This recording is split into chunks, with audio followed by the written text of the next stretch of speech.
Know Eddie Hearns? How are you, mate? Good to see you. Right? That's Funny, huh? We're trying to see Devin. He's trying to see Devin. Yeah. Hey, Mike, you know what I told him yesterday?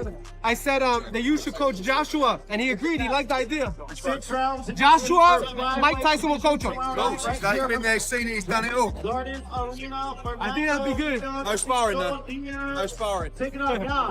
What do you think of Joshua with your dad? Hey, Mike, Anthony Joshua's looking for a coach. Could he come train with you guys here with Rafael? Absolutely. What do you think, Coach? Yeah, Help him get back on track. absolutely. Listen, know what? I was talking, man, but he's still a young guy. He still got so much to learn.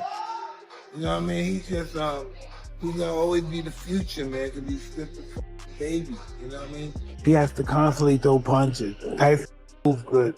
Well, so he has to have a constant attack. You can't go out there toe-to-toe slugging.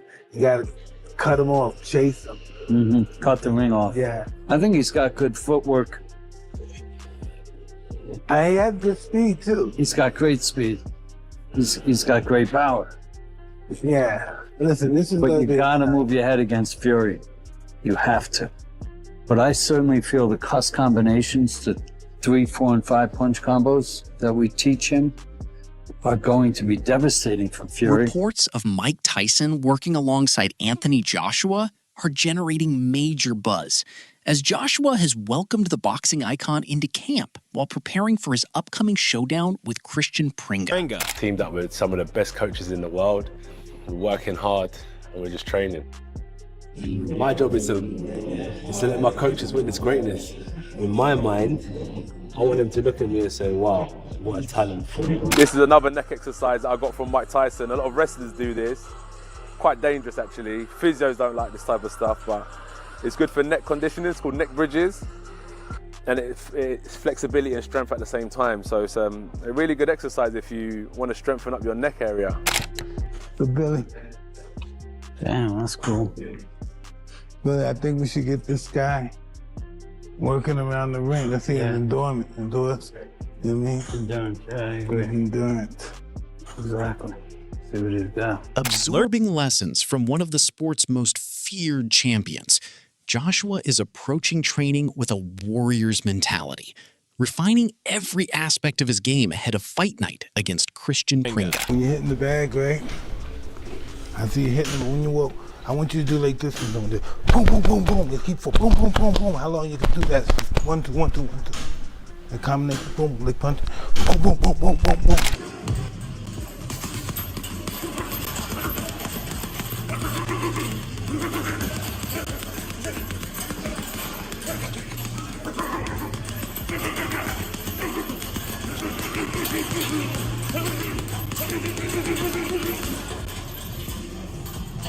I don't know.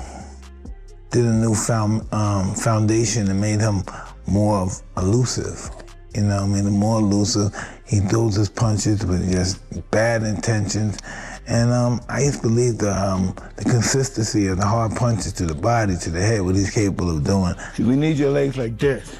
Footage from camp suggests Tyson is fully invested in the process, helping Joshua sharpen his weapons and transform into an even more dangerous competitor for the challenge that awaits against Kristian Prenga. Come on, come on, come on, come on, come on, come on, come on. Oh, keep up. Woo!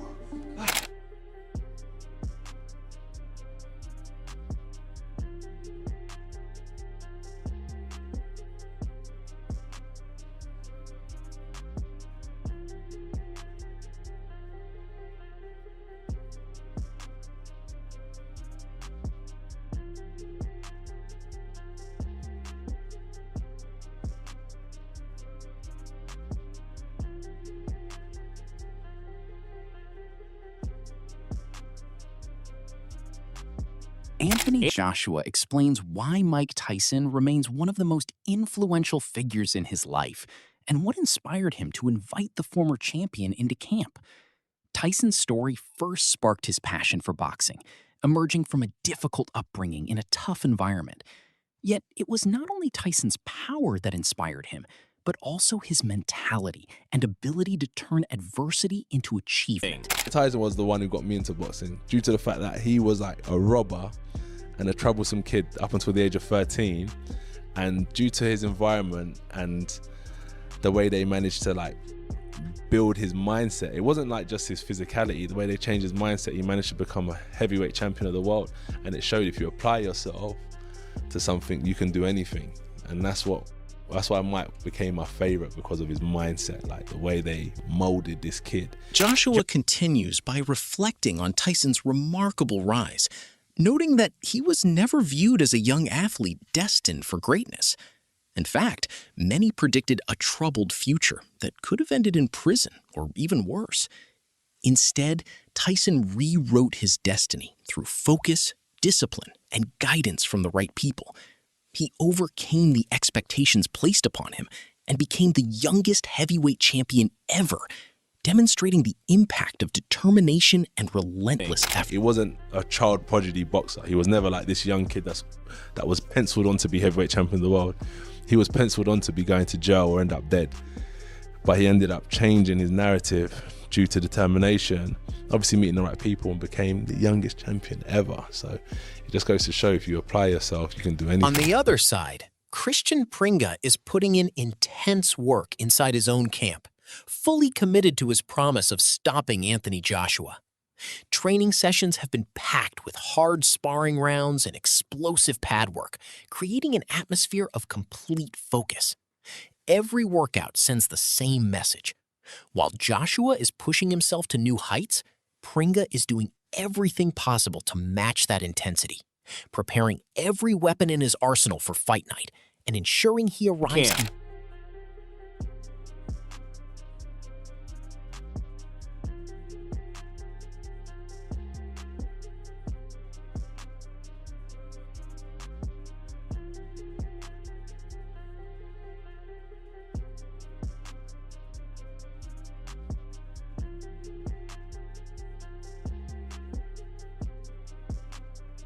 The confidence inside Prenga's camp continues to grow, and his manager believes Anthony Joshua's team may be overlooking a serious threat.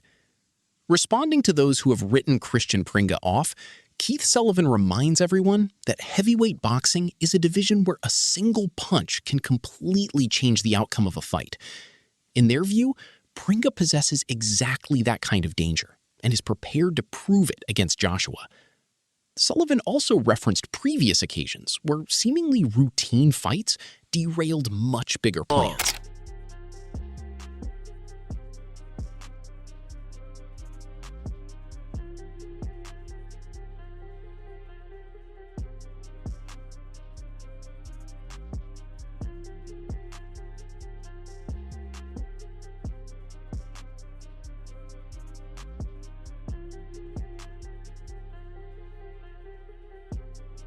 Sullivan argues that Joshua could be taking a significant risk by accepting a tune-up fight before a potential showdown with Tyson Fury. While he admits Prenga may not be regarded as an elite-level contender, he stresses that the heavyweight carries genuine power, with a right hand responsible for stopping roughly 20 opponents. That alone, he says, makes him a dangerous assignment. Sullivan cautions that taking on this type of challenge immediately before a major clash with Fury could create unexpected complications for Joshua. When you have a mega fight like Joshua versus Fury, I don't think either one of those fighters, I don't care what's going on in their personal life, I don't care how much time they've had out of the ring or fights against non-tough opponents, a YouTuber in Joshua's case, you get right into that fight. The marketing value is just too big to run the risk. And I really think Joshua's team made a miscalculation here in lining up Prenga, a relatively unknown heavyweight, admittedly, a guy who has not been on the world stage, but a guy who's got a tough right hand, a guy who's durable, who can hang in there, and he's going to steal the thunder that night, shock the world. Kristian Prenga and his team are entering the contest with unwavering belief and a clear objective of making a major statement. Rather than focusing on simply being competitive, Prenga insists his sights are firmly set on victory. Knockout, brother. I'm not going for a fight, I'm going to win, always. You never see the Albanian punchers. I'm waiting for a long time for this. big fight coming up, but it's a surprise. What's your reaction to the fact that Tyson Fury and Anthony Joshua has been signed? You are trying to get in the way of that fight happening, right? It's not gonna happen. I'm gonna cancel that fight. I'm gonna win in July 25th. Knockout, brother. But not everyone shares that perspective. Anthony Yarde is among those eager to see Anthony Joshua finally meet Tyson Fury in the ring. He believes Joshua has the tools to provide a strong indication of how such a fight could unfold. Yarde feels that if Joshua remains disciplined and relies on his boxing ability, he can successfully dictate the pace of the contest. At the same time, he notes that Joshua's power remains a major factor and suggests that under the right circumstances, he could even overwhelm Fury and force a dramatic finish. Great shout. The only thing that's, blocking that for me right now is we have to see AJ and Fury. That's what I want to see above everything.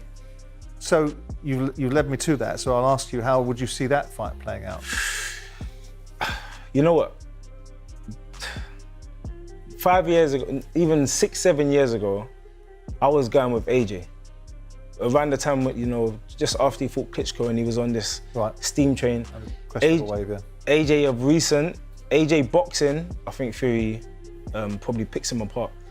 But if AJ happens to get this, rough and tough thing back where he wants to fight and just let shots off, if he hurt Fury how Usyk did, he'll finish him. I was the exact opposite, Is it? Yeah, I always favoured Fury, and the closer it gets towards now, when they're both a little bit longer in the tooth, no disrespect to either of them, Offering his own view, Teofimo Lopez says he rarely pays attention to betting odds, yet he still favors Anthony Joshua in a possible matchup with Tyson Fury.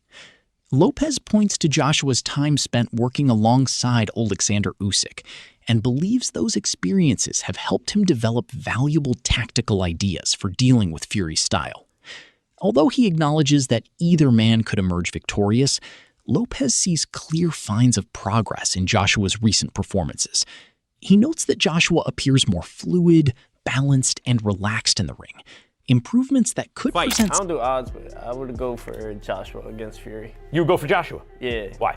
I just think overall, him working with Usyk, I think that they've got a good game plan. You might get drug tested after the show. Hopefully you're clean. I am. What do you think? What's your assessment of Joshua? I noticed that there's a big change from the Jake Paul fight. I seen that where he's just bouncing a little bit more, catching his rhythm, and I think that's going to give a little bit more problems for He's justifying Fury. his answer by a Jake Paul win. Adding another angle to the discussion, David Allen shares an interesting perspective on Anthony Joshua's latest comeback. He recalls conversations from previous years when a variety of opponents were being linked to major fights, and Joshua's name frequently surfaced in those discussions. Allen notes that Joshua has experienced periods of inactivity and questions how much some recent appearances truly reveal about his competitive level.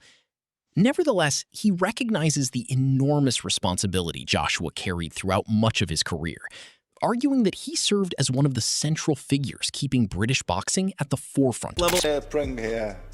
I can't think I'm not sure if it was Eddie or Matchmaker or someone, but I said, I was looking through a box set for guys I could box for the Sheffield show. Before Mamadov was mentioned, I was sending some guys over, unbeaten guys, and I remember sending Prenga over to someone. I said, what do you think about Prenga? But no, got Mamadov instead. What do you think of Anthony Joshua fighting him? Look, there's reasons why. He's been out for a long time. I don't count the Jake. The Jake Paul was like an exhibition, really. He hasn't boxed since Dubois, nearly 2 years out. He's not had the easiest of times, and he deserves an easy one. He carried British boxing on his back for 10 years, to be fair to him.